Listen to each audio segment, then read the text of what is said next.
searched resource for how do I do this plumbing thing. I'm not a plumber. Some plumber on YouTube explains how to do it. Love that. Oh. So how many people in here have used either an SQ, an Avantis, or a dLive? Excellent. So about half and half. Okay. So for the half of you guys that have, some of this stuff is going to be a little remedial on how to do it. For those of you that haven't, buckle up. There's a lot of information. So, but hopefully I can do it in a way that actually makes sense and you'll retain. Right, Christopher? Yes, sir. Yes. Okay.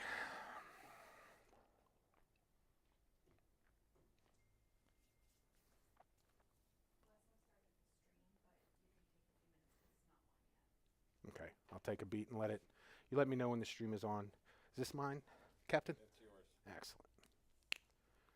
You guys get my audio? Yep. Cool. Okay.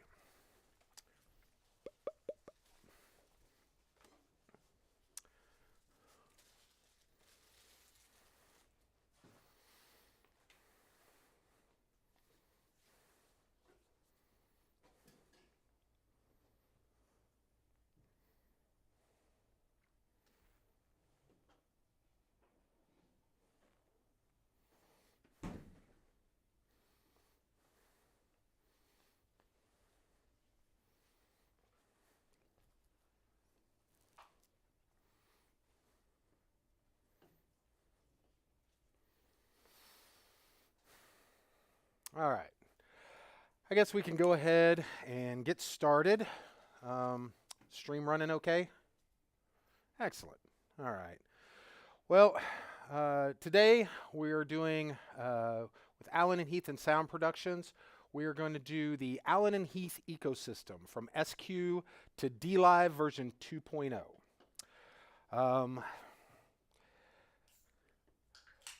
First of all, I just wanted, for anybody that doesn't know anything about Allen Heath, I'll just do a quick overview on this. Allen Heath is located in Cornwall, England. They are an English company. There is kind of exactly where they are on the southern tip there. A lot of people don't know where Allen Heath came from. Andy, Steve, and Ivor started the company. And they started, this was back in the day when there was no such thing as really mass market console manufacturers. All consoles were basically made to order, right? So you didn't walk into a store and buy one. You went to a company and they made you one. And one of the things they became famous for was the quad console that did quadraphonic sound. And obviously that was kind of big with some bands from the 60s and 70s. Pink Floyd especially, but The Who did a whole album called Quadrophenia, which was based around quad sound. And when you bring that to the masses, you need to be able to do quadraphonic sound. If you look at the console there in the upper right-hand corner, you might be able to see the little red joystick that you use to move around between the four speakers. It was pretty advanced for the time, and I would imagine kind of awesome. I would really like to have seen Dark Side of the Moon, Wish You Were Here, Animals, Quadrophenia, Genesis, any of those guys that toured with those consoles. So that gives you kind of a background of where they come from. Let's talk about Allen Heath's current digital ecosystem. I'm not going to go through all of their ecosystem. Today I'm focusing on SQ through dLive. So we have three consoles here that we're going to be talking about. SQ, there are three consoles in that line. They're 96 kilohertz FPGA engine. All of them, no matter what size, the SQ5, 6, or 7, and I'll go through what those are in a moment, but they're all capable of the same 48 by 20 stereo bus mix capacity. You also have expansion available with either racks or cards. We play well with others, so there's a vast array of cards that you can put in there. The Avantis, which is the next step up, there are two Avantis consoles. They are both also 96K FPGA engines. They are capable of 64 by 42 bus for their live mix capabilities, again with cards and expandability. And then we move into the flagship product, which is the dLive system. There are 7 surfaces and 4 mix racks Well, actually, yeah, 7. Sorry. I was thinking S-Class. 7 mix racks available. All of them are capable of 128 by 64 with varying degrees of expandability. All of them are you can expand them, just how much expansion you have on there. When we get to the dLive side of it, I'll start talking about that a little bit more, but it is the flagship product, so there is a lot of things you can do with it. Okay, starting with the SQ. Just some glamour shots there. They look really good. That's a cool shot. Look, faders. Okay, so FPGA. You know, I'm not going to go into a lot of detail about what an FPGA engine is. If you don't know what that stands for, it's Field Programmable Gate Array. And the keywords to know there are field programmable. That allows for a flexible mix bus structure. That way you can pick and choose what kind of mix buses you have. I'm old and I started in the analog world, and there was a set mix bus structure, right? You had a main left right, you had some auxes, maybe some matrices in there, maybe some groups depending on the size of the console, but those were all fixed. What an FPGA engine allows you to do, as opposed to a DSP, is it allows you to be able to mix and match and change those things at a bare surface level. Okay?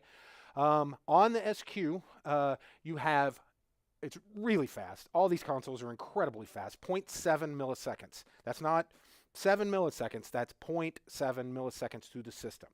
And it is also clean and pristine, as you see, 96 kilohertz, and on time, phase coherent. That's a big deal. Having everything arrive at the same time means that your mix isn't getting muddied up when you put in, you know, from an input to a group, then process that group and send it to the main output, and you have another input there. It's not getting smeared in time. They all arrive at that same 0.7 milliseconds as long as it stays within the system. Okay? So you have 3 different models, the SQ5, the SQ6, and the SQ7. As I said before, they all are capable of the same 48 external sources to mix and 20 stereo effects buses. Okay? They also have 8 stereo effects engines, 8 DCAs. You have a 7-inch swipeable touchscreen. You have an S-Link port on there, and I'll go over a little bit about what that is, but just know it's capable of 128 inputs by 128 outputs. And so that gives you, with the system, if you have an I/O card in there and are connected via the S-Link, 300 by 300 possible connections. Now, connections are very different than processing channels, but you can bring in a bunch of different sources, okay? Now, let me back this up for just a second. Just a quick thing about the SQ5, SQ6, and SQ7, because I can't remember if I put that slide in here or not. The SQ5 has 16 onboard XLR inputs and 16 faders with a master. The SQ6 is 24 with a master, and the 7 is 32 in the master. Okay, but again, all of them are 48 channels of processing. Okay, S-Link port and a I/O card slot port. Okay, the native S-Link port that is on there can connect to all of Allen Heath's transmission protocols. Everything from the D-Snake, which was popularized on the QU series, that's been around for a minute. Also the ME, you can connect an ME to it and it will see it. And the new DX, which is Allen Heath's expansion protocol for expanding inputs and outputs. Think remote mic pre's. And the GigaAce protocol, which encompasses things moving at 128 by 128 on the network, as well as connecting to things like a GX4816, which is a 48 by 16 box. You'll probably notice that Allen Heath is really good about naming things based on how many inputs and outputs they have. Makes it very simple to remember. A DX168 is a 16 by 8 box. The GX4816 is a 48 by 16 output box. So it makes sense when you start looking at these part numbers, you start to understand like what they are, and it's very easy to design a system. Okay, you also have the 64 channel I/O card slot in there. And you see a couple of cards. You can add another S-Link port for connecting to another Allen Heath system, or using MEs straight off of there and having 96K boxes. Lots of different things you can do with that. Dante, Waves, Matty. You know, we play well with others. You have things you need to connect to this. We probably have a card that will get it in and out of the system. Okay. Want to make sure that, you know, no matter what you're doing, this can slot into your workflow quickly, efficiently, and sound good, right? There's also a USB interface, 32 by 32 at 96K with MIDI and DAW control. So you can hook this directly up to your computer and record straight off of it, 32 channels directly to your computer for mixdown or playback from there. You can control, if you're running Reaper, for example, you can use MIDI control and have fader control and mutes on the console itself for mixdown if you want. You know, there's a lot of different things. So it's really a workhorse console in whatever size and format works the best for you. Okay, let's talk about the next step up, which is the Avantis. What we have here and what you see here is the full-size Avantis. This is the first one that came out. 64 external input processing to mix, so you have 64 input channels. 42 freely assignable buses. You pick and choose, again, with that FPGA engine in there, you pick and choose what it is. One of the things that used to drive me crazy as a monitor guy is I would have a big analog console in front of me and I would need one more stereo mix. But I can't, because I have to have a main left-right mix, because why? Like, I'm a monitor guy. I don't need a left-right. I need another stereo mix. So with the Allen and Heath systems, I can not have a main left-right. I can add another stereo mix if I want. I could have nothing but stereo boxes on here if that's what I want. Okay, so freely assignable. 12 stereo effects engines, 16 DCAs, 2 full HD, you know, swipe, touch, the whole shebang. You even have 12 by 12 analog on the back with two with AES3 ports on the back. A built-in S-Link port, just like on the SQ, and 2 of the 128 channel I/O card slots, the same as what on the dLive, same cards.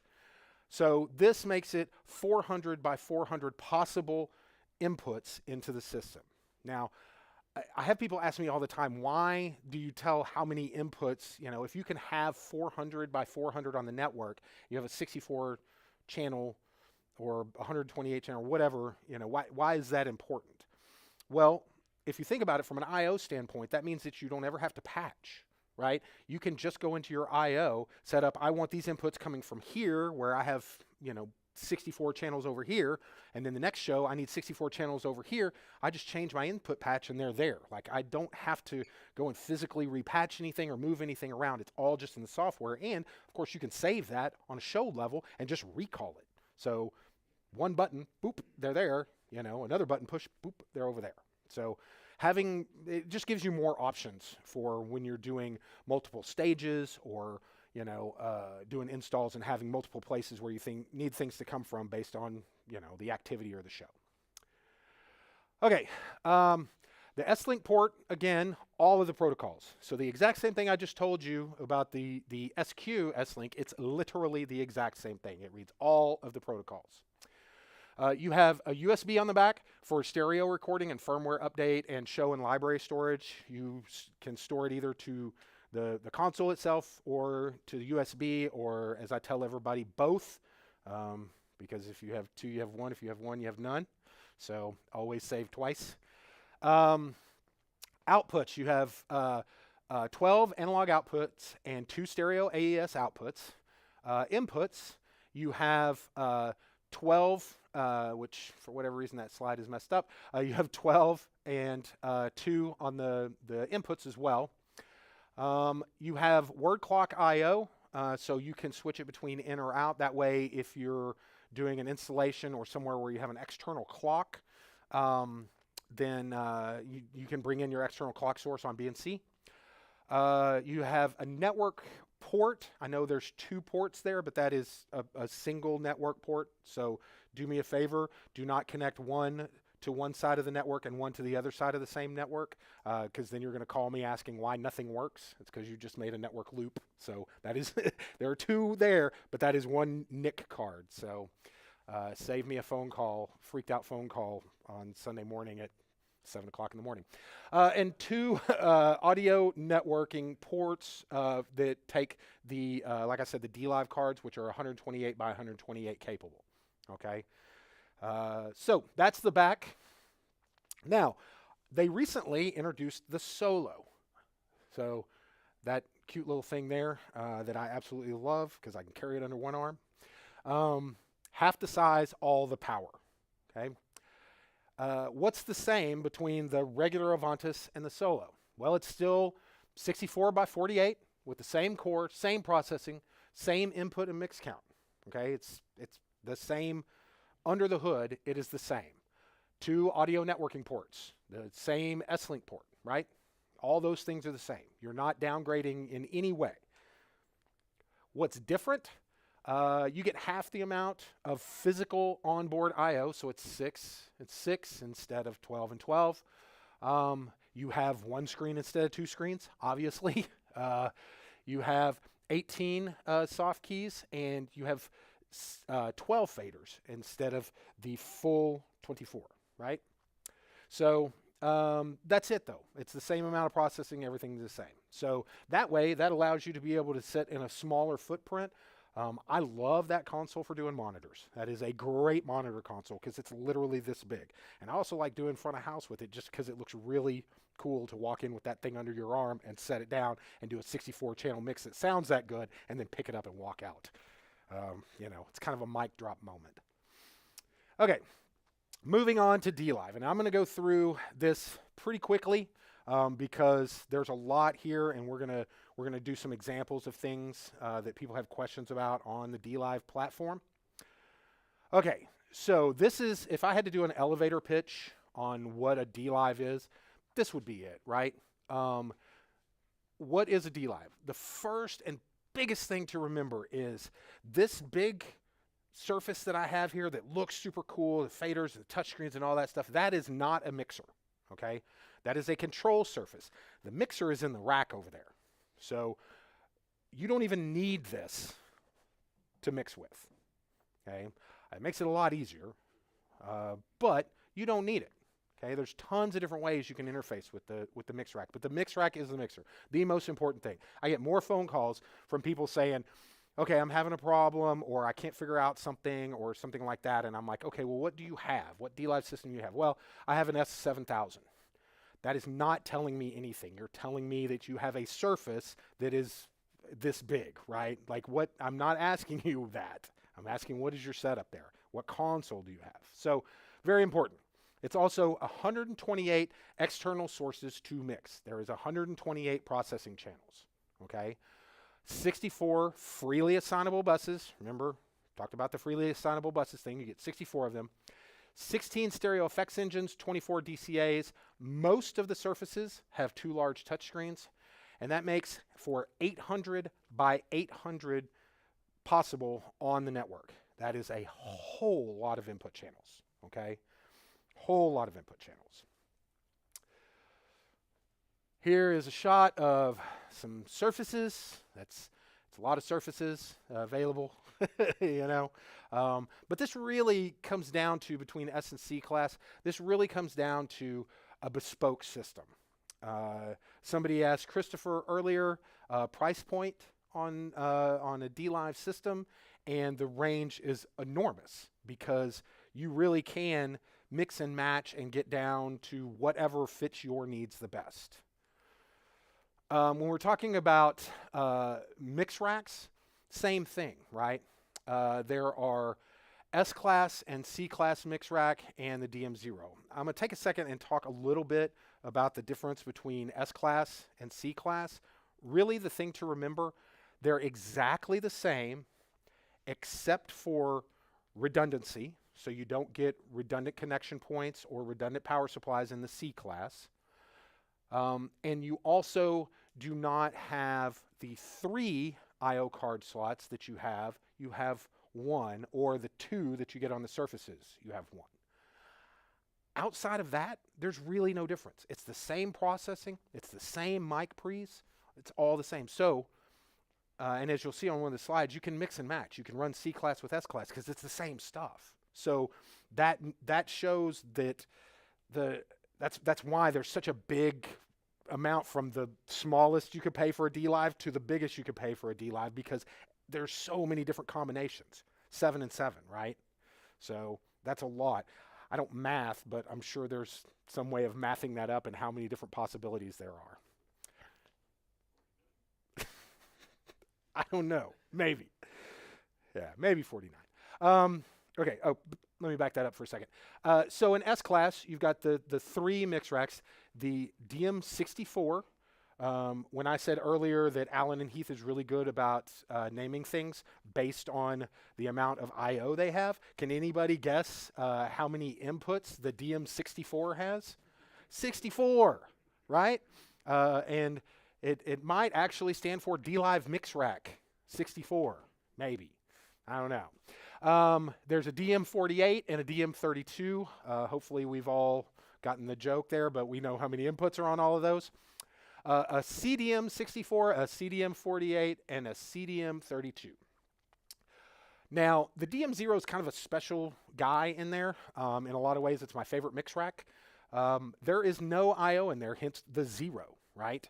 It is just a brain, and as we learned earlier, that is the mixer.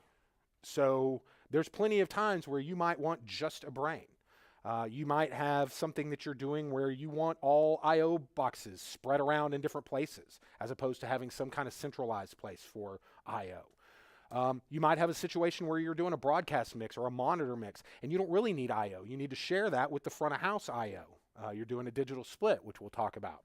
So that makes a lot of sense for that kind of thing. There's a lot of reasons that you might need that, but it still has all the same 128 by 64 buses, the 3 card slots, the redundant power supply, redundant connections, all that of the normal S-Class. It just literally has no I/O on the box itself. Okay, this slide just shows you that C-Class, S-Class, doesn't matter. It all connects to everything else. You can take a,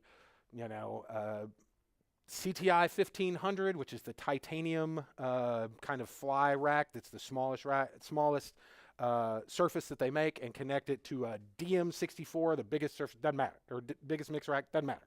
Same thing, same workflow, same thing. So they all work together. So you can really mix and match to price point or to need, even better, This shows you just some of the ways you can look at the network topology on this. So what you're looking at here is just how you can drop things into different I/O ports. This is an S-Class specifically because you see 2 I/O ports on the surface and 3 on the mix rack. C-Class is 1 and 1. Which I think I have a slide for that. But anyway, you can have IP remotes for control. You can control it via apps and software. You can use expansion boxes, those DX boxes that I was talking about, to expand the amount of physical I/O you have on there. You have I/O ports that you can drop in there. So you can quickly see how that becomes 800 by 800 possible inputs there. Talking about those cards for both Avantis and dLive, there's a lot of them, right? Most people that are looking around, when you start talking about cards, the first things out of their mouth is Dante. The second thing out of their mouth is Waves, right? So yeah, there are 2 different Dante cards, 64 by 64 and 128 by 128. You pick and choose what you think is going to be the best jam for your situation. The Waves card, which I have one in my mix rack over here, it is a 3-port switch, as well as 128 by 128 at 96K. Real quick on the 96K thing, a lot of people ask me how to change the dLive from 96K to like 48 or 44.1. How do you change the sample rate? And you don't. Okay, the entire system is always at 96K. But if you have something like Shure wireless systems that you're running on Dante, and you need to have it set at 48K, you just go into Dante Controller and change the card to 48K. The card does upsampling and downsampling. Same with the waves, if for whatever reason you want to run 48. It does all the upsampling and downsampling on the card. So incoming 48K, before it gets into the system, upsamples to 96K so it can go through the rest of the system. And that's the same with any of the cards. Anytime you're changing the sampling rate, you're not changing the sampling rate on the system, you're changing the sampling rate of what's coming in or going out of the card. Okay. But you'll also notice down here on to your left in the bottom left-hand corner, there's GigaAce cards to add more flexibility for connecting to other dLive or Avantis or SQ systems. There's also a Fiber Ace card to get past that pesky 100 meters with category cable. You know, if you need to go more than that, you're probably going to want to do a fiber conversion. Through the middle, those are all AES cards. I like to make the joke that the engineers could not figure out how many AES to put on a mix rack, so they just decided to do it on cards so they didn't have to make a choice. So you'll notice there's every flavor that you could possibly need to get in and out of the system for AES. The top one to your right is the Super Matty card. That is 128 by 128 on both BNC and fiber. That's kind of the broadcast Swiss Army knife. A truck pulls up and needs Matty. And they have BNC connections, you can send them BNC. They have fiber, you can send them fiber. Or if you have a truck pulls up that has fiber and has BNC, you can send them both. It's 128 on both sides. Obviously, the Waves card I talked about. There is a DX link card. When we start talking about DX ports, just remember that the DX protocol is 32 by 32. Okay, it can never be more than that. So you'll start looking at some of like the DX168 boxes. There is a cascade feature on there where you can run from one box to the other. But since it's a 32 by 32 protocol, you want to guess how many times you can make a jump? Once. 16 plus 16 is 32. Okay, never going to get any further than that. So, but you might need more than the included DX ports that are on there. You can slap a DX link card in there, and that will give you either 2 redundant or 4 32 by 32 connections. So now you start to see why the DM0 is pretty handy. Drop one of those cards in there, and now you can just throw boxes wherever you need to go. You know, there's also the very bottom one there is what's called a DX link. On the far right-hand side, there's a white box around that port. That is actually a GigaAce port. So you can take a GigaAce card, and this is a standalone piece that doesn't go in anything. It actually stands alone. You plug it into the wall. So you can run from a GigaAce to that one, and that gives you 4 remote DX connections that you could put in another room. You know, you could run basically anywhere you want to. You could drop this in a rack and run 1 GigaAce connection to it and be able to put DX boxes off of it. That, by the way, also works with our SQ and our Avantis because they have that S-Link port on there. So you can run to that GigaAce port on there because it reads all of the protocols, and now you have 4 32 by 32 ports that you can run there. So expandability is a big deal. And again, that kind of bespoke system that works for whatever it is you need to do. Okay. Speaking of the I/O, Allen Heath's Everything I/O, they try to make sure that not only do their legacy D-Snake pieces like the AB168, the AR2412, and the AR8. By the way, on the naming convention, you probably already figured out the numbers there. AR is a rack piece, hence the R. B is a box, hence the B. So an AR2412 is a rack mount 24 by 12. AB168 is a 16 by 8 drop box. Okay, but not only does it work with, is that a protocol that they can work with the S-Link ports, but you also have things like the GX4816, the DX012. Anybody want to take a guess of what 012 means? 0 inputs, 12 outputs. Okay, in a single rack space, which is incredibly handy for us monitor guys. There is the DX32, which is actually uses the same redundant hot swappable power supplies that the dLive Surface and the Mix Rack use. So no matter what, if you have a spare hot swappable power supply. If anything happens to any power supply in your dLive or the DX32 box, you can swap it right out. It's the same power supply. But what's special about that one is it has 4 card slots that you can put in, make it inputs, outputs, AES in, AES out, whatever makes the most sense to you. You can rack mount it, you can tabletop it, and as you probably guessed, those cards are each 8 apiece because DX is 32 and 8 times 4 is 32. Okay. Lastly, we have the DX168s we've already talked about. There are DX164 wall boxes, so they're made to be mounted in the wall and just give you some I/O mounted in the wall on an install. As the name suggests, it's a 16x4 wall box. And lastly, Dante. They make a DT for Dante 168 and a DT 164. So you can have, if you have an established Dante network, you've got a Dante card in your dLive, and you need to spread stuff out all over your campus, you can do that, putting a bunch of wall boxes in and throwing it on your Dante network. Okay? All right. The newest thing to the family. This is dLive 2.0. I cannot tell you how cool this is.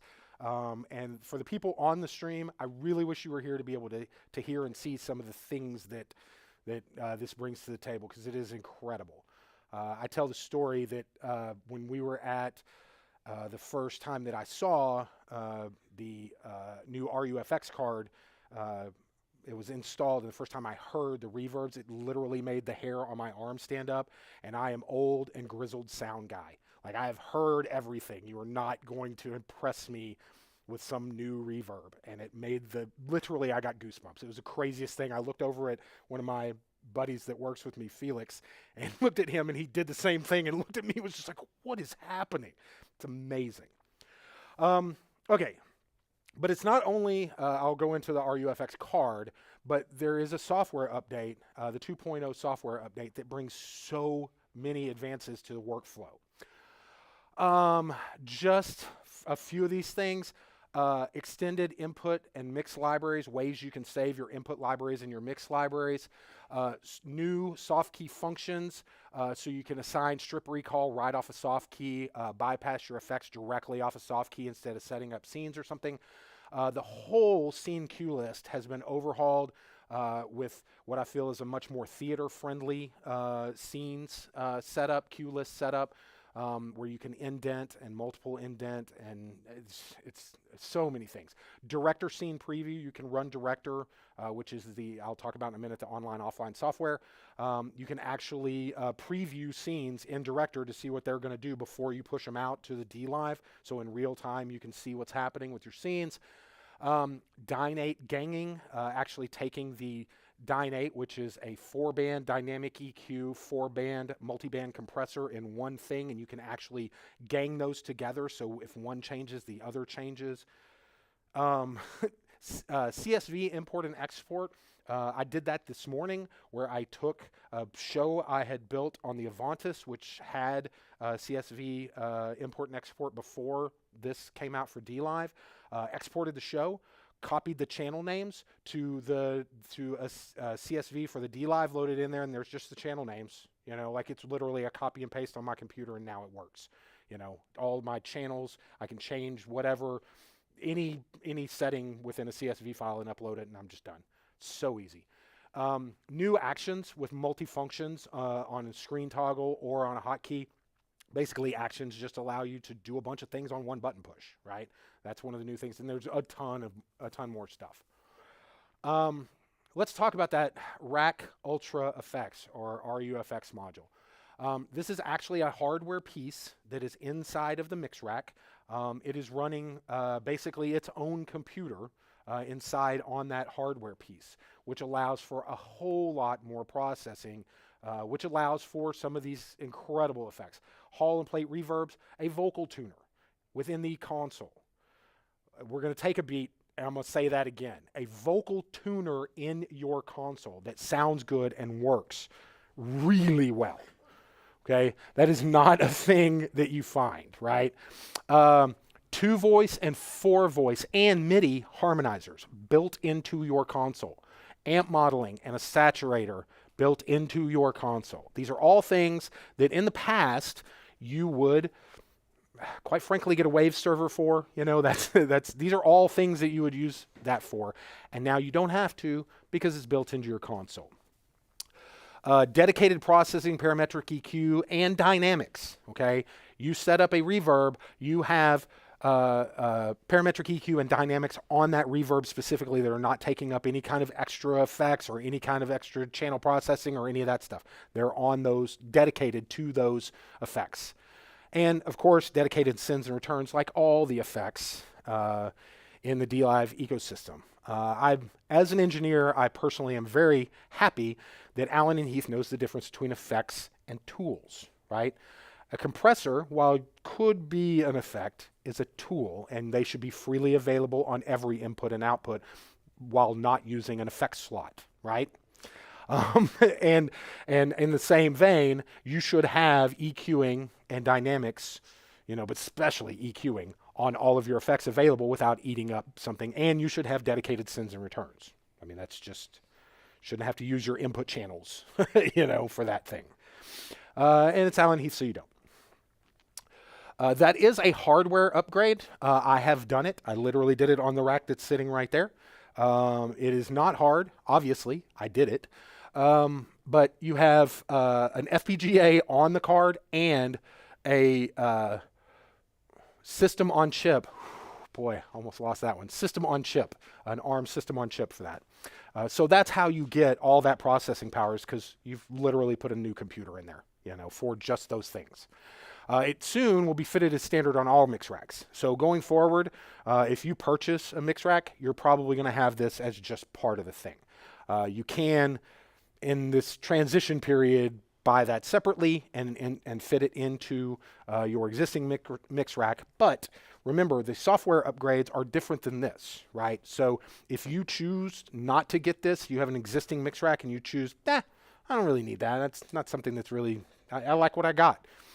Then don't. Just keep it. All the existing firmware updates are going to continue to be firmware updates that work with your system. Allen Heath is not going to leave you hanging, right? They're not really that kind of company. They're not really that kind of company, okay? So, but I will say, this is awesome. So I highly recommend you do it. Okay, speaking of control, one of the cool things about having the mixer be in the rack and not on the surface is that you don't need a surface to control it. What you see here is the IP1, IP6, and IP8. These are hardware pieces that you can use for different types of control. The dLive is a true IP-based protocol, right? So it uses real, you know, if you're a network guy, the protocols and the way that it uses things makes sense to you. As an audio guy, that's not always the best thing for me because I'm not great at doing real IP protocols. So I will say that since I've started doing dLive and that kind of thing, I've gotten much better at networking. But the good news is that means that these things are going to work based on true IP protocols and be able to control completely. So one of my favorite things to do is use the Director software as my interface, and the IP8, which is 8 motorized faders on 8 layers. So you can do, you know, you've got 48 fader touch points on there. I can take my laptop running Director, take that, a little tiny switch, and set at a bar table and put a mix rack on the stage and mix a band from there. You know, and I walked in with my Surface in my backpack, which again is kind of a mic drop thing. People are just like, "What are you doing?" I'm mixing. So you have the IP6 as well, which is 6 push and turn knobs on 6 layers. So you get up to 36 touch points. That is the perfect, I want to mix my own ears, but I don't want to use my phone, right? I need physical knobs and buttons. So you can assign that to control a stereo aux, and you push the knob in, and that's your pan, and you turn it, and that's volume for your channels, mutes, all that stuff. It's perfect for that. The IP1 is a PoE-powered single gang, 1 touch and turn knob and 1 scribble strip. So I do this all the time for, like, think of a House of Worship cry room. Being able to use the push and turn to select a source like the pastor vocal or soft music or full mix, and then you have volume control for that. or out in a hallway or in a doctor's office. I mean, there's so many different ways you can do that. You just assign whatever source selection you want to that, and then you have volume for it. Super easy, and it's all just sits on the network. So all of these work with dLive Avantis and AHM, PoE or PoE Plus. They come with power supplies. The only thing that needs PoE Plus is the IP8, simply because motors and faders take a lot of power, right? Program via the console or via software, and you can network with multiple of these on the network, right? You can have a bunch of IP1s in different rooms controlling things. You can have a main room with an IP8 for quick mixes, and then a surface for when you want to do a full mix, and a bunch of IP6s on the stage for people controlling their own ears. All that can run on the same network. You also have the existing ME system, and a lot of people are familiar with this. This has been around since the introduction, or soon thereafter, of the QU series. Still one of the best personal monitor mix systems out there. There's a couple of different actual mixers themselves. There's the ME1, which is 40 channels on those 16 buttons. Everybody always asks, how do you get 4 channels on 16 buttons? The answer is groups. You can do groups of things, so think about grouping your drums together. You still have individual control over the volume of those per ME1, because all the mixing is actually done on the ME1, not anywhere else in the system, right? The way the ME protocol works is it's basically a stream of whatever 40 channels you pick, and then each one of the ME1s gets those 40 streams, and how you mix it is based on that one. So the drummer has a completely separate mix than the guitar player or the bass player or whatever, right? But 40 channels per unit. The ME500 is 16 mono or stereo channels for that. You basically, it's a little scaled down version, just takes the first 16 channels. But still, same sound quality, everything. You can daisy chain using the local power supplies that come with it. Or you can use the MEU, which will supply PoE to each one. Just bear in mind, if you're unaware, you can't daisy chain PoE power and have it pass from one to the other. Once you hit one thing that needs PoE power, that's as far as you go. You can daisy chain them together, but after that, you need to use the power supply to supply them with power. Yes, and the MEU is a 10-port audio and power over Ethernet distribution hub that just takes that and drops it in there. You might wonder why I have a Dante card in the upper corner there. If, for whatever reason, you choose to use an inferior console, just kidding. If you choose to use a different console that uses that has Dante in it, you can actually put a Dante card in that MEU and then run Dante into that, and you can have an ME system with Dante coming in, or potentially Waves or MADI or whatever. But Dante's usually the most popular, so you'll notice on that MEU, if you look really close, the thing closest to us is actually a card. So it comes with the ME card installed. If you wanted to change that out for a Dante card, you can, or Waves or MADI or whatever. Okay, all platforms have apps, right? So CQ, we talked about earlier, QU, which we aren't really talking about today, but there's apps for that. SQ, you have Mixpad and SQ for you. Avantis, you have Director, Mixpad, One Mix, and Custom Control, which I'm going to talk a little bit about. Avantis, basically, or dLive, basically the same thing, but the dLive version of that in AHM, which I'm doing a class about tomorrow, has System Manager, Custom Control Editor, and Custom Control App. Okay, so realistically, if you need to mix or do something on glass, there's a way to make it happen. Okay.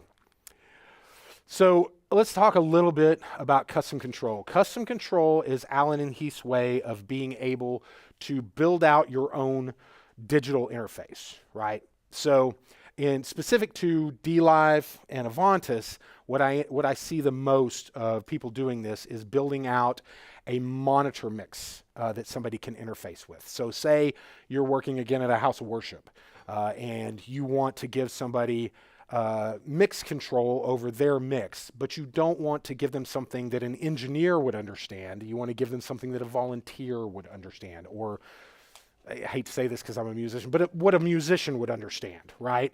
So, so custom control allows you to build out those faders and just put whatever faders you want on there and just label them however you want to, and just put whatever fader caps you want on there. You can use any picture or anything. It's free. I encourage you to download the editor app, and the control app, which is what you log in with that pulls up that interface, is agnostic. So it can run on a PC, on a Mac, on an iPhone, on an Android, on an iPad, on an Android tablet. It doesn't matter, okay? So that makes it very easy for somebody to say, hey, you know, I want to use my phone to mix my ears, but I just need like me and then the band or whatever. Okay, well, I'm just going to give you 2 faders that do that, and you just pull it up on your phone, you know? So I've even seen people put their different people's faces instead of fader caps so they know, oh, that's Bob. I'm going to turn Bob up, you know? So it's very simple. And again, trust me, if I can do it, anyone can. Okay, here's a couple of layouts that were done by people that are way smarter than me.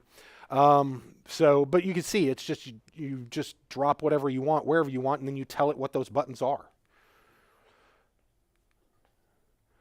There are some panels, so if you're doing install stuff, being able to have that on a panel mounted on the wall, or have it, you know, something sitting on a desk or a table or something, you know, you can start thinking about, you know, dLive specifically, you can start thinking about that as a way to distribute audio as well as just being a mixer, right?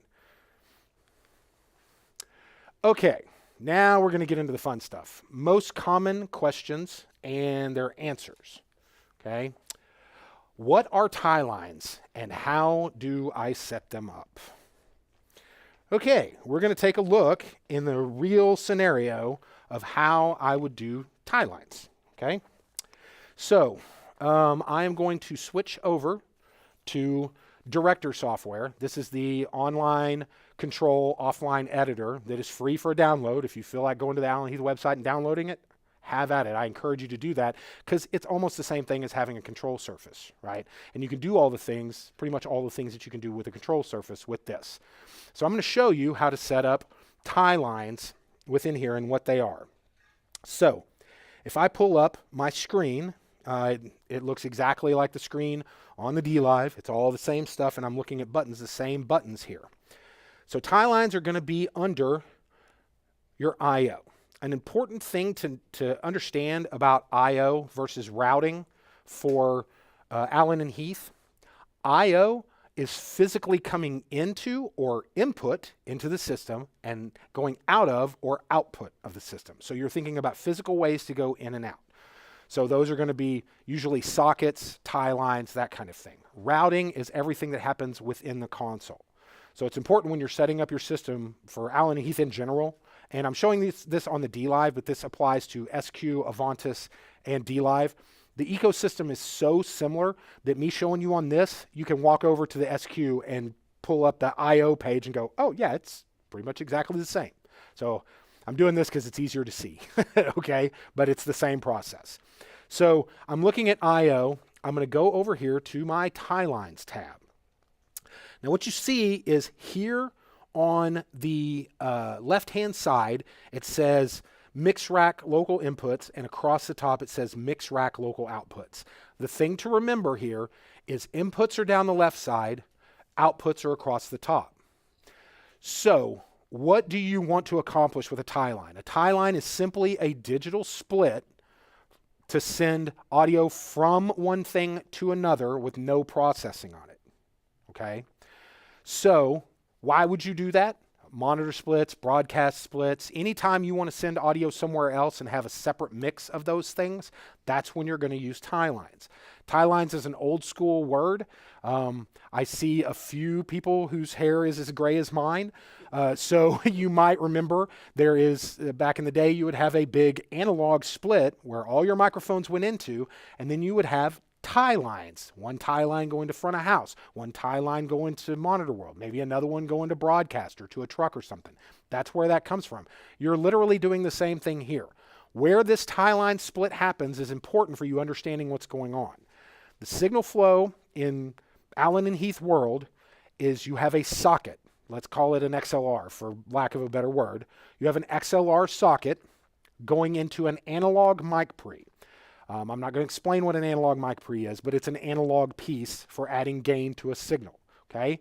And then after that, it goes into an analog to digital converter so it can be converted to a digital signal that goes through your system. Immediately after that is where this tie line split happens.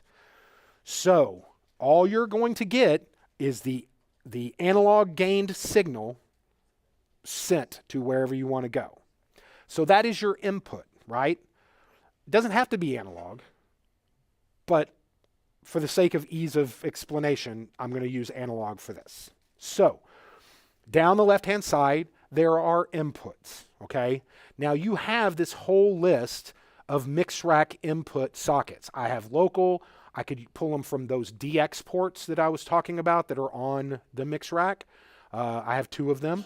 It could come from a digital card like the GigaAce card or the Waves card. I don't have anything in this last port, but you get the gist. This is all the things in the mix rack. I could also do a split from the Surface. Those local inputs, that DX, one of those I/O card slots, even the 2-track USB on there. So the thing to remember is you can come from anything, any input, anywhere on the system and send it an immediate split somewhere else.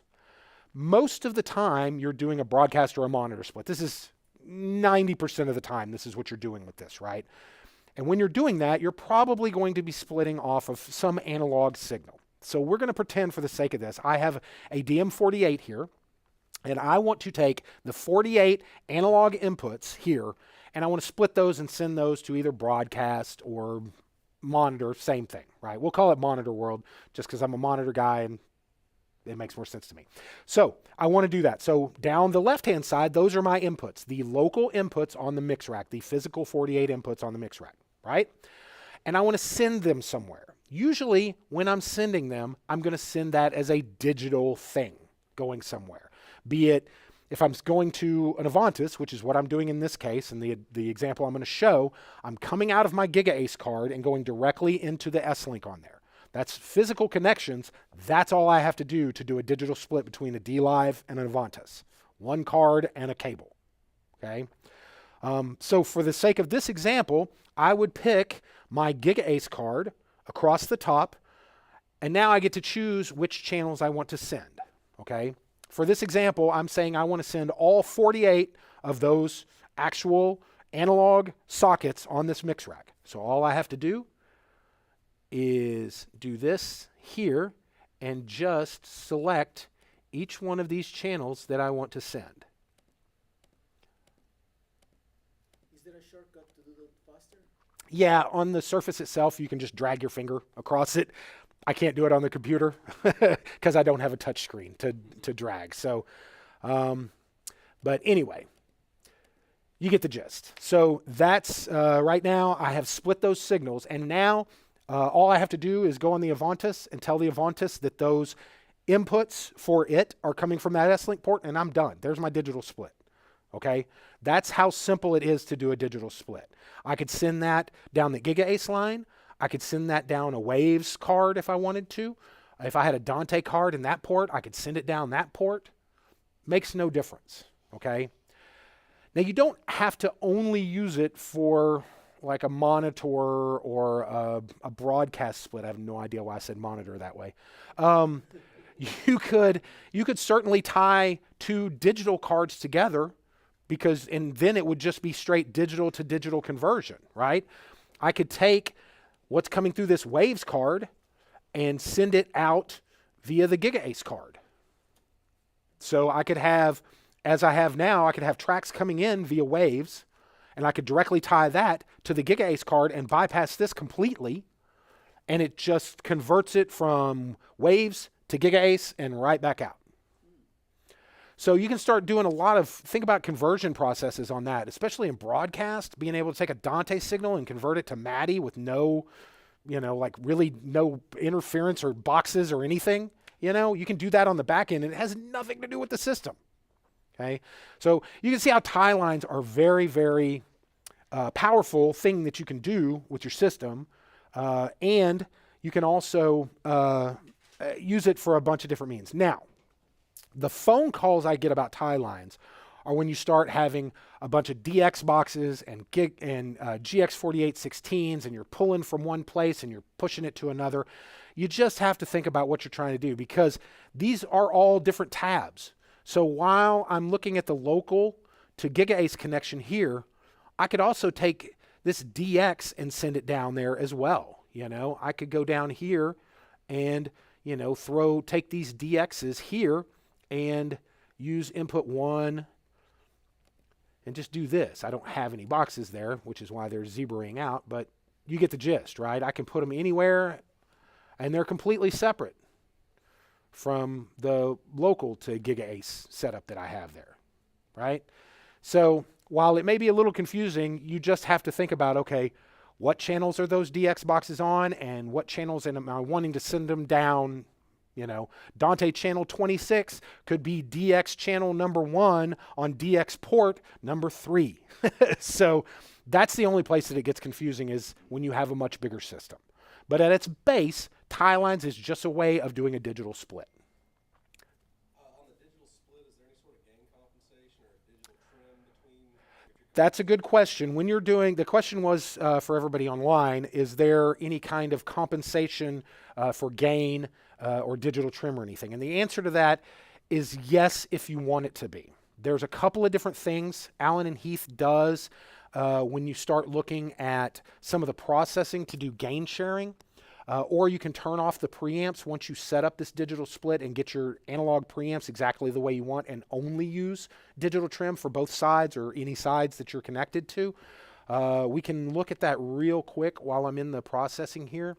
So if I go into the preamp section here, I can go in and, well, let me change this from, hang on just a second.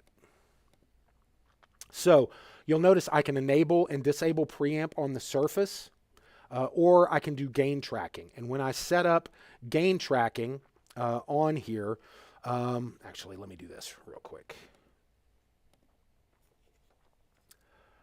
So I can turn it on and off for all channels, or set a group of channels to do it with, or however I want to do it. But basically what happens is if you change the analog signal, it changes it in real time to the, it compensates as the gain goes up, the trim comes down, or vice versa. So you keep your gain structure right. Okay. So here, let me do this. And I'll change over to an analog port just so you can see what I'm talking about here. So let's just call it mix rack socket number 1. Okay. So now you'll see I have gain and trim here. If I turn on the gain tracking, which is on here, and I grab this gain knob and turn it, you'll notice that the trim knob turns the same. So when you have gain tracking on, as that gain changes, the trim will change as well. Okay. So I was in port 2. Guessed it. Okay, so that's the answer to your question. Yes, that is the thing. Okay, and we'll go over some more questions and answers after this. So if you do have any questions, we'll come back to it, because I might end up answering them along the way. Okay, so that is what are tie lines, and how do I set them up? The next biggest question I have is, how do I record and playback for virtual sound check? And along the same lines, quite a bit, what is virtual sound check? I think most of us probably in this room have a pretty good idea of what virtual sound check is. But I'm going to go back to my I/O page, and I'm going to click on virtual sound check. Virtual sound check is a way to record a signal, record inputs, again, with no processing on them, and then after the fact, be able to bring them in as if they were live signals coming off of the stage, for example. So this became really popular in the touring world as touring bands got less and less likely to get off the bus before they had to play, right? So as a sound guy, it made life much simpler to be able to record the show from the night before, then go load in and, you know, when everybody's working, as opposed to during the show. And you could actually pull up the show and inject it in as if it was and making sure it's an unprocessed, straight feed, and then you can make your changes, make sure your gates are set properly, your compressors, your reverbs, everything is set up. And that way when the band walks on, hopefully you're really close to where you need to be when the band kicks off, right? So that's kind of how it started. And as an FYI, they were doing this before digital, really, using DA88s or, if you know what any of those things are. They were physical recorders that you could do with multitracks, and you'd have big giant racks of things that people would pull, modify their consoles for those insert points to be immediately post preamp, and then they would record to that and they would play back there. I've actually seen that in action. It's really smart. I'm not 100% sure who actually came up with it. I know about 4 old school engineers that will tell you they were the ones that came up with it. But in reality, this is something that, since the digital transition, is used fairly regularly. What a lot of people don't think about is how great this is for training purposes.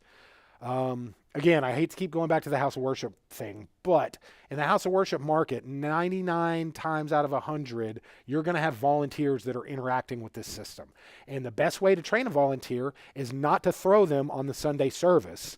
It's to record the Sunday service and then on Tuesday afternoon have them come in and use virtual sound check to be able to bring that stuff in and, learn how to mix. Okay. But however, whatever reason you're using this for, Allen Heath makes it incredibly easy.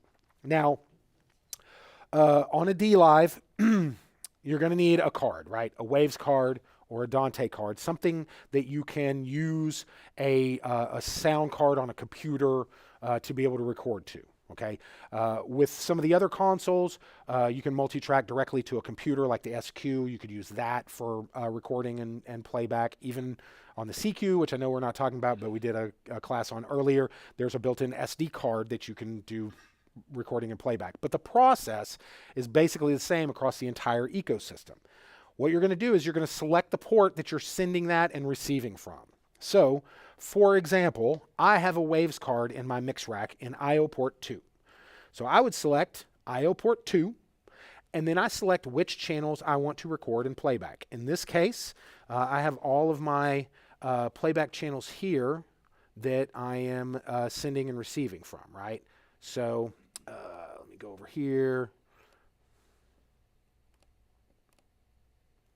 And let's see. Why are you moving when I do 2 fingers? That's driving me crazy. By the way, transitioning from a MacBook to Windows, not the smoothest thing in the world. Just saying. Okay, so anyway, I have all my channels here that are set up. One of the things to remember is you can also, once you set those channels up, you can set up a scope. So why would you want to do that? Why would you not want to play back or record potentially all those channels? Maybe you have a rehearsal and the bass player can't show up. If you're on a click and you've recorded their entire show, then the rest of the band can show up and you can just, you can just play back. You can play back just the bass player's parts. So you can scope out everything but the bass player, and then that's the only thing that plays back. There's a lot of different reasons why you might want to do that. But I've set it up here. If I want to record, once I've said this is the IO port, I can hit record send, and now it is sending that just like the tie line split I talked to from the same point is where it's splitting that off. And if I have a DAW on that computer that it's coming to set up to record multitrack, it's just going to do it. Something like Reaper or Pro Tools, if you're that guy. Harrison. I didn't mean that as bad as it sounded. Kinda. Harrison just released something that works really, really well called Lives Tracks that actually integrates with Allen Heath really, really well, where you can have channels. It will auto-populate the channel names for recording and playback. It's a very light thing, not actually a DAW, just made like a tape machine for you record and you play back, and that's really all you do with it. So that no matter how you do it, at the end of the day, that's it. You hit record send, you hit record on your computer, and it's doing it right now. Then when you want to stop recording, hit inactive. For virtual sound check, you hit virtual sound check, and now you're in virtual sound check mode. Now you'll notice everywhere I go, there's this orange there telling me that I'm in virtual sound check mode. That way, you don't accidentally start your show and you're in virtual sound check mode and nothing is working. So just a little bit of safety there. But that's literally it. That's all it takes. You can even put those buttons on one of the soft buttons on the Surface, okay, for starting and stopping that. So it's very, very simple, but incredibly powerful, okay? So what is the difference between GigaAce, DX, and Dante?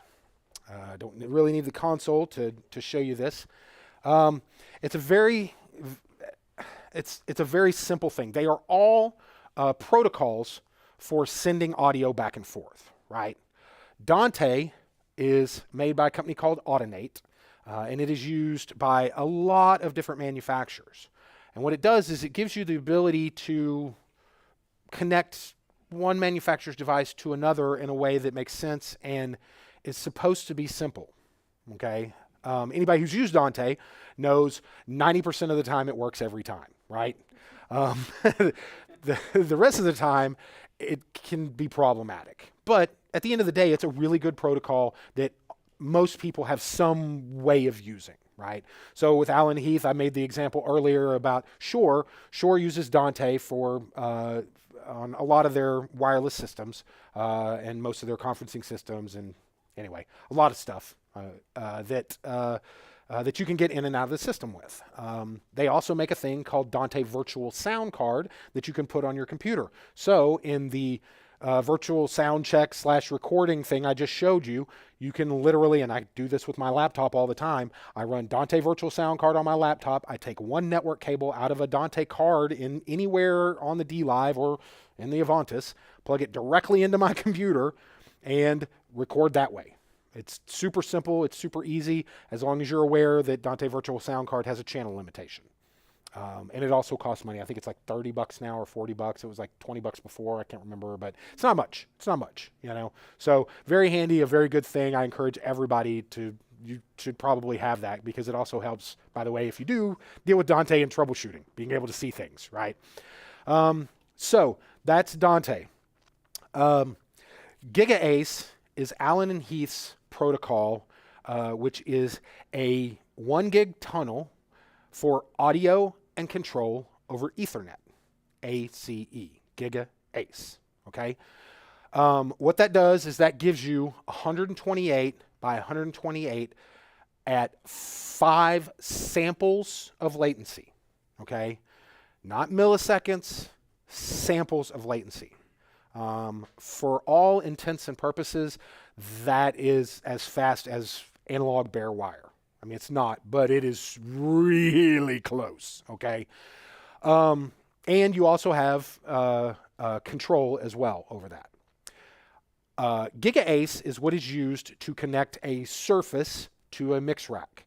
One of the questions I get all the time is, you know, I have an S-Class, so I have an A and B port, GigaAce port built into the Surface, and on the mix rack, I have an A and B port built into the mix rack. What can I use those for? The answer is that is one redundant GigaAce port. That A and B is one redundant port, so you can't split those in any way. It's one port on both the mix rack and the Surface, and you can connect the Surface to a mix rack. That's really it. There are some other use cases where you're doing multi-surface that you could potentially do other things. But at the end of the day, those built-in ports are for connecting the Surface to the mix rack. And it's one connection. Even if there's 2 ports there, S-Class has redundancy. Remember I said that's the difference between S and C? On a C-Class, there will be one A connection. On an S-Class, there will be an A and B connection, but that is still one port. It's just made to be redundant. You don't have to hook it up redundant, but that's what it's there for, okay? You also would use GigaAce in the GigaAce cards that I showed you to be able to connect to do a digital split to an Avantis or an SQ, for example. That built-in S-Link port can read the GigaAce protocol, so it can see that, right? Or the GX4816, remember I told you the DX protocol is 32 by 32. How do they have a box that's 48 by 16 with DX ports on it? Because it's actually a GigaAce connection. Okay, that's what the GX means in that, as opposed to DX. Okay, hopefully that's clear. But at the end of the day, GigaAce is Allen Heath's proprietary protocol for audio and control over Ethernet. Okay?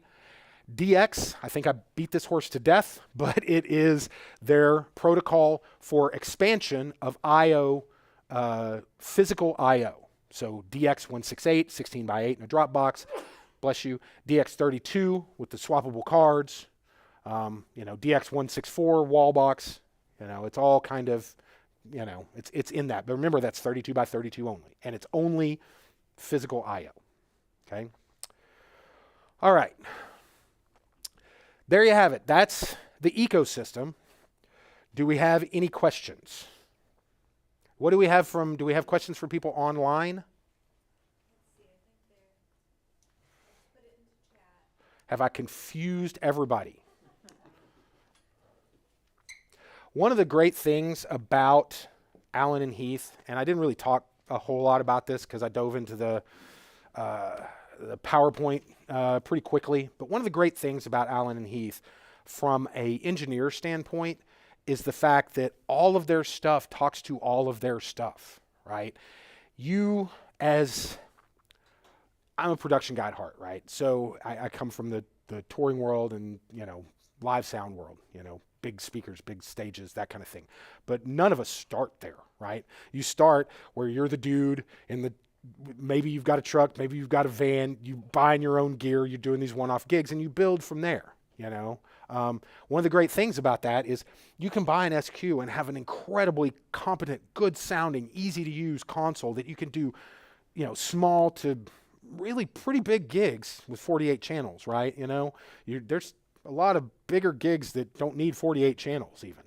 And the bus count is great, So you can start with that, but then you're like, okay, well, I'm starting to get these bigger gigs, or I got a better PA, I want a little more flexibility, and I want to be able to do more stuff, right? So you buy an Avantis. Well, unlike some other brands, this will directly connect to that. If you bought stage boxes for that, you could plug them into this. You can connect these two together, So, and that's all the way through the ecosystem, right? So you're never throwing anything away. You're always building on what you have. Okay. There was a question? Yes, there's a question. Can you talk more about dLive Director 2.01? Sure. Yeah. I mean, that's what I was showing just then was dLive Director 2.01.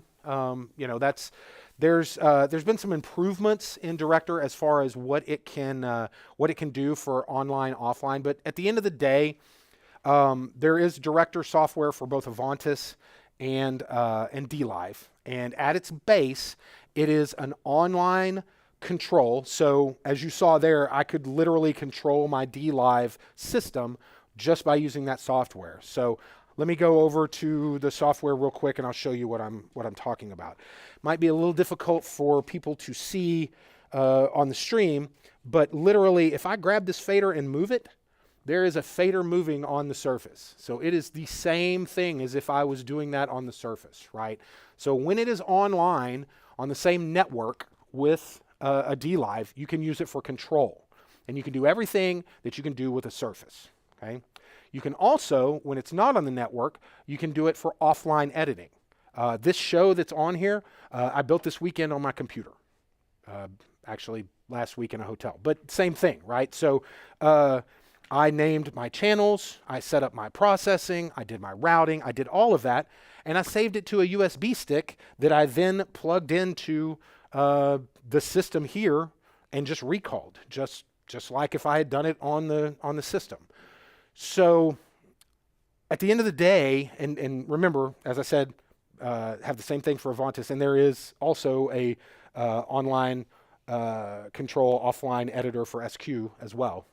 But at the end of the day, these are all pieces of software that you can use to either control or to build out your shows and your scenes and all that stuff. This goes back to what I was talking about these being truly IP-based things. It's looking at a network connection just like any other network connection. My computer is one of those network connections that it can see because I'm running the Director software and the protocols match. So it goes, oh, this is something that can control me, right? So it's the same thing. Yes? Does it connect to the dLive via Ethernet, or can you connect via wireless network? Yes. So the answer to that question is because it is a network protocol and it's only for control, you can connect via Wi-Fi. You don't have to have a direct connection. I would say that a network, a actual physical hardware connection is a better way to do it because we all know that wired networks are more stable than wireless networks. However, that is getting better and better every day, so who knows. But yes, anytime you're using any kind of control, for the most part, control can be done wirelessly, audio cannot. Okay, just for FYI, that's why if you've ever worked with Dante, there's no way to select Wi-Fi as one of your one of your deals in Dante controller. Okay. Okay. Any other questions? Anybody in the room have any questions? Yes. It's kind of a two-part. So where I'm at, we're on the dLive C3500 system. Our firmware is 3 updates out of date. Is it advisable for me to update it one at a time, or can I just jump straight to the 2.0? Okay, the question was if you are 3 updates behind on your dLive, should you incrementally update it or can you just jump ahead? That was the question for everybody online. The answer to that is it depends. There are some updates that you have to be on the version before that because once when you go from that update, there are things that update does that the other ones don't do. The good news is every update is something that is separate for the dLive. So if you go on the Allen Heath website, you can see past updates that are available. And if for some reason there's something about the update that is not your jam for whatever reason, you can always just reload the new, the previous update or even one before that. Okay, they're all separate updates that do separate things. My advice would be to do it incrementally, just to make sure. If you don't want to read through the release notes, to make sure, because the release notes will tell you, hey, make sure before you do this that you're at least this version, because anything prior to that, it's not going to work, right? They'll be in there. But like most humans, I ain't reading nothing. I'm just doing it, right? So my advice is going to be do it incrementally. Yes. One more question. We just bought a Wave server because we wanted the vocal tuning. Hey, guess what? Have I got news for you? I haven't installed it yet, and I'm seriously considering just based on what you're saying. So is it easy enough to do without getting the hardware update to be able to do all the stuff that you were talking about? Okay, the question is, can you set up all the things that I talked about without the hardware update? And the answer is no. There is no vocal tuning without the hardware update. While they are separate, the software, the firmware update to 2.0 or 2.01 now, that is a software update. To get the RackUltra FX, that is a hardware update. You don't have to do the hardware update to update the firmware, but if you want the things that come in the RackUltra FX, vocal tuning, the amazing reverbs that are on there, all of that, you have to do the hardware update. But it's very simple.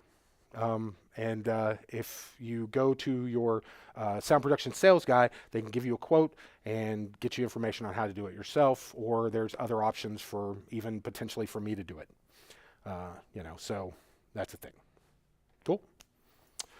Anything else? Any other questions? Happy to answer. This is the time. Yeah, as far as the ecosystem goes, really, I cannot stress enough how great it is to be able to connect all these things. And, dLive is a bespoke system where you can pick and choose, how you want to interact with it and what bits and pieces you need. But at the same token, the Avantis uses all those IP remotes and controllers and all of those same things, very quickly and efficiently. And the SQ can connect to all of these things, there's so many different ways. Some caveats, I'll give you some things that I don't have on there of some questions that I get. There was actually one big question that I get all the time that I just thought about. I didn't put on the slide deck. People ask me all the time, hey, can I connect my dLive to my Avantis and broadcast and run it through a switch? The answer to that is yes, but. Okay. Technically, those connections are point-to-point connections. Okay. So that means that technically, you're not supposed to use a switch in between there.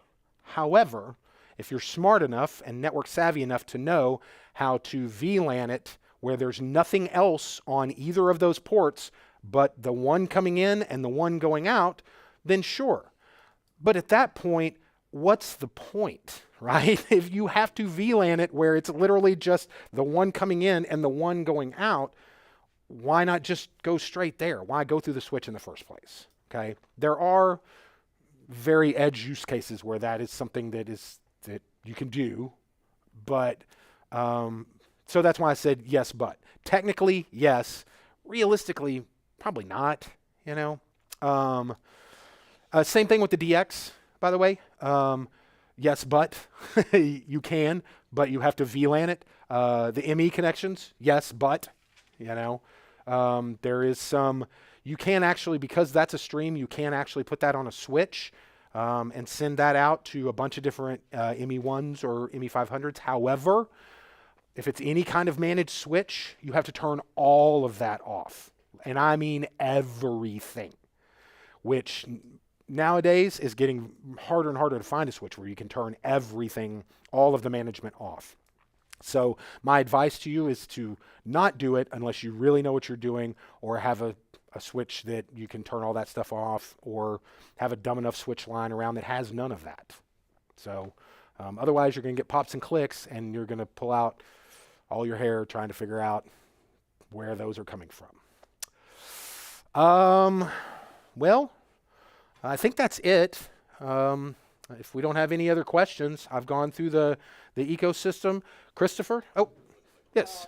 You said two different times, the two connections on the back of there, they are not a split. You can't split them. Why? It's a redundant connection. So it's made for redundancy. Parallel, is that it? Well, they're made for redundancy. So if one gets disconnected, the other one stays connected so you don't lose connection. Like any redundant. Yeah. Okay.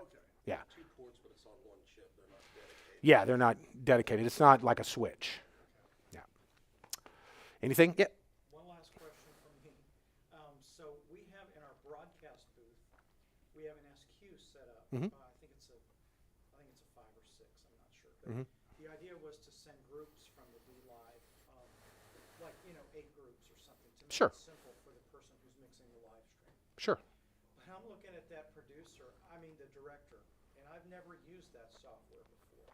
To me, it would make a lot of sense to put my laptop right there, much smaller footprint, and do the complete mix. It's just like I've got another dLive console sitting right Sure. there for my live stream. Would that work to do that?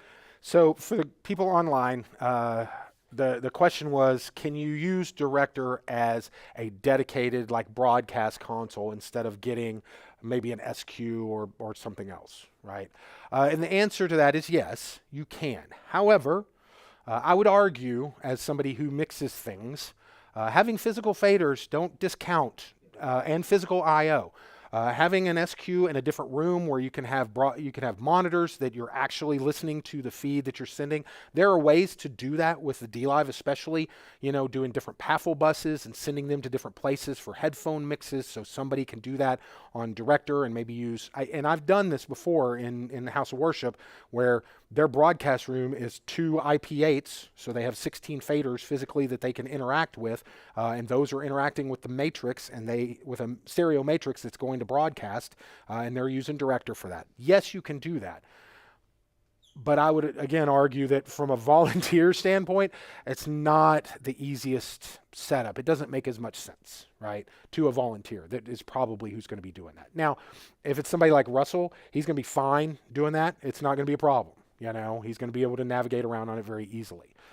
But, Thanks, Wes. I would also add in, depending on who your volunteer is, giving them the power of having the full console yes. in their fingertips, where they could accidentally send something to the main left, right, and you not realize it until it's already giving you feedback in the system, kinda gives, it gets you nervous. Yeah. when you walk in. Yeah. For those online, by doing the Director way, you also have full access to the console as well. So maybe not the best thing for a volunteer in the broadcast world who might accidentally mute the pastor vocal at exactly the wrong time. So yes, very good point. So again, can you? Yes. Would it work for you? Maybe. But, there are always going to be caveats to that. Yes. In relation to that, can controls be locked to specific rights? Okay, so in the dLive and all of the ecosystem, there are levels of use, right? Where you can set up users and set up what they have access to and what they don't have access to. If you're doing director, more than likely that's going to be set up in a way where you have full access to everything. But you could potentially use like the MixPad or OneMix app for dLive, for example, and have them mixing that on an aux and having that aux be your broadcast mix. You could certainly do that, and then all they would have access to is that one aux, right? And then they wouldn't be changing things as much. But again, for ease of use, for not potentially messing up something, and for the fact that, when you're doing a broadcast mix is a great example, you're going to probably want to have some effects here and there, and you're probably going to want different things than what's going into the live. And being able to have that tie line split and being able to have your own processing on every single channel, EQ, comp, gates, reverbs, delays, all that stuff, all going out there and listening to it in a real world kind of situation, that to me is absolutely the way to go. And at the end of the day, the SQ is so affordable when you're doing some kind of split like that because it's got the built-in S-Link port. You're just dropping a Giga Ace card in there and pulling it to there, sending tie lines there, and that's it. It's so simple, so easy, and you have so much that, to me, that's the best of all of the worlds, right? There's always other ways. Allen Heath has so many different ways to control their stuff that there's always another way to do it, whether it's the right thing for you. It's, you really have to look at what your use case is. But at the end of the day, this for broadcast is so easy and such a high quality broadcast stream that, that's normally what I'm going to recommend. Some form of multi-console thing. Anybody else? This is the time to ask, man. I will tell you the truth. I can tell Russell stories while I'm up here. I already told the latter story. Yes. No. If you have a show saved on the Avantis, will it open it here? No. The question was, can you share shows between the different consoles? You can't save an Avantis show and then pull it up on a dLive, or vice versa, or an SQ or anything. They're different in the way that they work. However, now that dLive has the CSV that you can import and export. I told the story earlier, but I did a show here and exported it to my computer as a CSV and then copied all the channel names and put it in a CSV for this and dropped it in there, and now they're all there. So it's kind of the same thing as doing... You can tell it what effects to do and everything. It's not quite as much, not quite as granular as like a show or a scene or something, but you can do channel naming. You can do buses and what they are and their names and like, is Phantom on or off on these channels? Some settings. Most of the settings are in there, but you're not going to get everything like you do with a show. Monitors? I mean, your aux levels, yeah. Those would be in there and what they're named and everything, yeah. Yeah. So it's just not as granular. And anybody who's ever looked at a CSV file, it can be a little confusing. Comma separated values are something that are not inherent in my brain, at least. Maybe accountants, I don't know. Christopher, you're a big CSV guy, right? Yeah. On your boat. Yeah, I know, right? It's just, I know, it's crazy. I was going to say something about that, about the whole CSV thing, and I can't remember. Man, sucks getting old. Anything else? No. Anything else? Any other questions? Oh. What's the best way to learn how to run a dLive without having access to the physical surface? I've been running the SQ for a long time and about to take a gig running a dLive and need to learn fast. Okay, this is from somebody that is asking about the best way to learn how to run a dLive without having a physical dLive. They said they're on an SQ, which is fantastic because a lot of the things that you're going to see because the ecosystem, a lot of the things that you do on an SQ, you do exactly the same way on a dLive. So good news is you could not touch anything and walk in front of a dLive, and while it might be terrifying at first, you're going to see a lot of things that are the same. However, if I was in that guy's shoes, whoever posted that up, I would download Director off of the Allen and Heath website. Everything you see on your screen for my broadcast, it's the real-time thing. That is Director. You can download that for free from the Allen and Heath website. I believe it's allen-heath.com. And all the software there is free. So you can get Avantis Director, you can get dLive Director, you can get the SQ. They don't call it Director, it's called, huh? What is it? Yeah, there is. For SQ. Yeah, I have it on my computer. Here, let me tell you what it is.